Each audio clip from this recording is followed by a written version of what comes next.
Hello everybody, Iain Robson here with our Courseplay tutorial. Today I'm going to show you how to put two implements on the same course using the developer version of Courseplay. Alright, so I have two tractors here, I have two implements here, they're both 8 meters wide.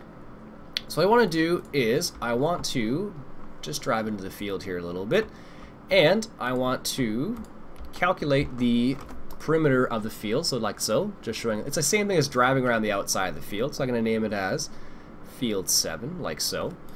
I want to do is these implements are 8 meters wide, so what you want to do is you want to double the width of the course. So you have two implements, double the course width, makes sense. So these are both 8 meters, so I'm going to make the course 16 meters wide. So I'm in the northwest corner right here, and I want to head south. So what I want to do is I want to set this guy up properly. So we want to use the field 7 or outline, and I want to generate the course, just like that. And one thing you want to make sure you do is you set the lane offset. So this guy's set to 4 meters to the left. So basically 4 meters is determined by how wide the implement is. So this is an 8 meter implement, so we're going to set it up to half of the implement. That's the way it works with two implements at least. You can go to the Courseplay developer website, and in the FAQ there's a little section talking about how to calculate various implements and whatnot. So, but this is how it works for just two for the time being.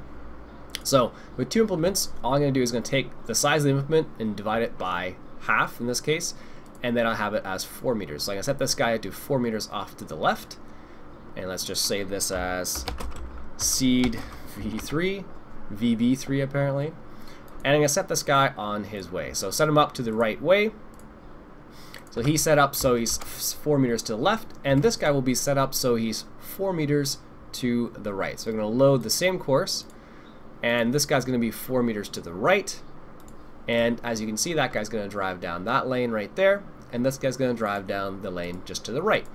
So the way it works is the lane offset is determined by how many implements you have and the size of the implement. So because we have two implements and they are 8 meters wide, all we need to do is put it so it's half the width of the implement off to the right and half to the left. So that makes 8 meters because this is off to the left, this guy's off to the right. Of course, you want to be careful if you're using implements with markers. This is what happens, but this gives you an idea of how it works. So right now they are set up so they don't do symmetrical lane change. So what's going to happen is this guy right here is he's going to jump this lane and then go to this lane right here. And then the other guy, he's going to go up this lane and then come straight down this lane. So that's how the non-symmetrical lane change works. So basically he just goes to the next one. So because this guy that's in this lane can't go here, he's going to go here.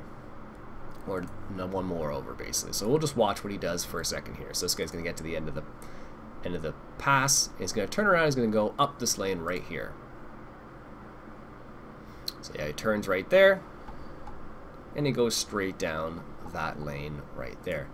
So symmetrical lane change, what he would have done is he would have gone around. So let me just show you what that looks like right now. So let's turn this guy off, and we'll turn this guy off,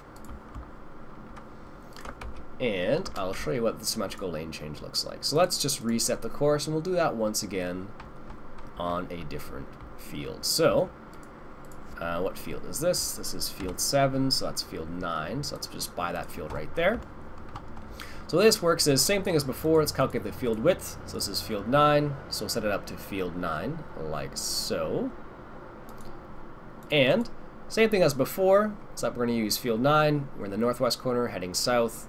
Let's generate the course. And this guy's going to be same setup as before. The only difference I'm going to show you is what a symmetrical lane change looks like. So now it's activated. So I'm going to set this guy up. So let's just name this as F9 seed, like so. And I'm going to set him so he drives his course.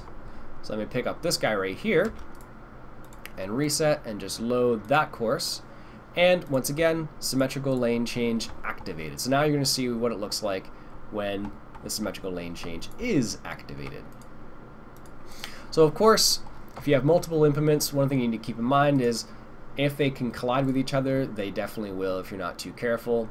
So just keep that in mind. So the way this symmetrical lane change works is this guy he's going to go down this lane, and he's going to go into this lane right here. And this guy is going to skip this lane and go to the next one. So they always go, you know, essentially they skip a lane, they come back down.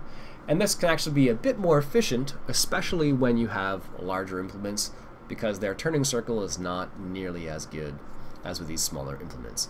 So let's hop over to this guy and just see what happens once he gets to the end of his pass. So before, with the symmetrical lane change deactivated, he would go straight into this lane. Now with it activated, he's going to skip that lane and go to the next one. Let's watch. So he's at the end here. He's finishing up his pass, and then he's going to take another run at it. Perfect. So see how he's skipping this lane, he's going right here. See how that turn was a lot smoother? That's the reason why you'd want to do that, particularly with larger implements. So he's skipped a lane and he's coming down up this lane now. So that is the symmetrical lane change, and it's also how you set up a vehicle or two vehicles on the same course. Let's make sure this guy's going in the right area. Yep, there he goes. So see how it still can be a bit of an issue. So he stopped right at the end there. He missed a little bit, but that's okay. Gives you an idea. Now the other thing you want to keep in mind is sometimes you may miss a little bit, so you may want to fiddle with the width of the course. So we made it so it was 16 meters wide, so you may want to decrease that slightly. Just depends on the implements you are using. Anyways, that is how you set up two implements on the same course using the developer version of Courseplay. My name's Iain Robson, and I will catch you guys later.